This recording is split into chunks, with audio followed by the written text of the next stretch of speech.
Assalamualaikum warahmatullahi wabarakatuh. Perkenalkan, saya Asma Alfisna, NPM 19406020, lokal A1, jurusan Pendidikan Bahasa Indonesia, Fakultas Keguruan dan Ilmu Pendidikan. Di sini saya akan menyampaikan materi tentang bunyi bahasa dan tata bahasa. Nah, pengertian tentang bunyi bahasa.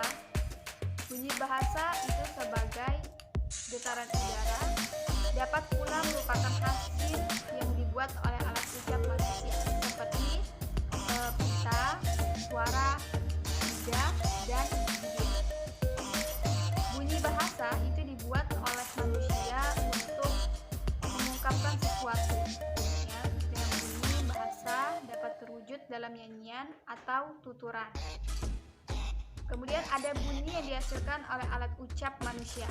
Nah, biasanya kalau untuk bunyi yang dihasilkan oleh alat ucap manusia itu dalam pembentukan bunyi bahasa ada 3 faktor utama yang terlibat, yakni sumber tenaga, kemudian alat ucap yang menimbulkan getaran, kemudian dan rongga pengubah getaran. Nah, kemudian ada bunyi yang arus udaranya keluar melalui mulut, itu disebut bunyi oral. Nah, kalau untuk bunyi bahasa yang arus udaranya keluar melalui mulut, itu disebut bunyi nasal.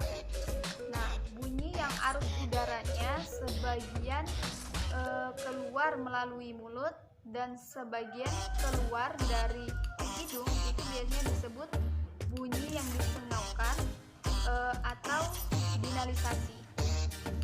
Nah, selanjutnya ada vokal dan konsonan.